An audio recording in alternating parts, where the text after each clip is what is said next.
Ration కార్డుల selection ఎక్కడ జరగాలి? గ్రామాల్లో జరగాలి.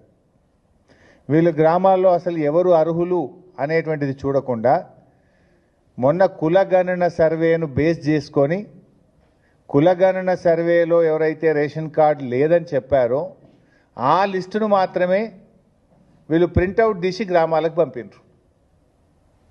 మరి అంతకుముందు ప్రజలు ఆన్లైన్లో మీ సేవల ద్వారా అప్లై చేసుకున్నారు. రాష్ట్ర వ్యాప్తంగా కొన్ని లక్షల మంది ప్రజలు ఆన్లైన్లో మీ సేవలో రేషన్ కార్డు కావాలని అప్లై చేసుకున్నారు. దాన్ని పరిశీలించడం లేదు.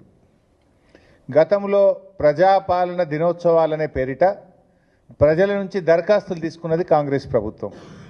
అప్పుడు కూడా రేషన్ కార్డులు కావాలని దాదాపు 11 లక్షల మంది ప్రజలు ఈ రాష్ట్రంలో రేషన్ కార్డుల కోసం దరఖాస్తులు పెట్టారు. ఆ దరఖాస్తులన్నీ చెత్తబుట్టల పాలు చేసిండ్రు. కనీసం ఆన్లైన్ కూడా చేయలేదు. ప్రజాపాలనలో 11 లక్షల దరఖాస్తులు రేషన్ కార్డుల కోసం వస్తే కట్టలు కట్టి అటకెక్కించిండ్రు లేదా చెత్తబుట్టల పాలు చేసిండ్రు. ప్రజాపాలనలో పెట్టిన దరఖాస్తులను ఎందుకు పరిశీలించడం లేదు అని బీఆర్ఎస్ ప్రశ్నిస్తుంది.